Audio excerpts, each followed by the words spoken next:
Faites-vous un cœur nouveau et un esprit nouveau. Ta parole, Seigneur, est vérité.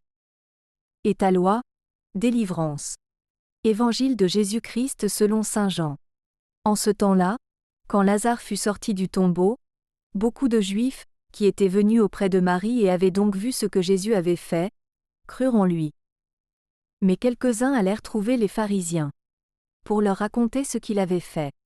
Les grands prêtres et les pharisiens réunirent donc le Conseil suprême. Ils disaient: Qu'allons-nous faire? Cet homme accomplit un grand nombre de signes. Si nous le laissons faire, tout le monde va croire en lui, et les Romains viendront détruire notre lieu saint et notre nation. Alors, l'un d'entre eux, Caïphe, qui était grand prêtre cette année-là, leur dit: Vous n'y comprenez rien. Vous ne voyez pas quel est votre intérêt. Il vaut mieux qu'un seul homme meure pour le peuple, et que l'ensemble de la nation ne périsse pas. Ce qu'il disait là ne venait pas de lui-même.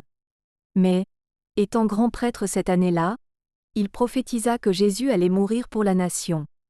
Et ce n'était pas seulement pour la nation, c'était afin de rassembler dans l'unité les enfants de Dieu dispersés. À partir de ce jour-là, ils décidèrent de le tuer. C'est pourquoi Jésus ne se déplaçait plus ouvertement parmi les Juifs. Il partit pour la région proche du désert, dans la ville d'Éphraïm, où il séjourna avec ses disciples.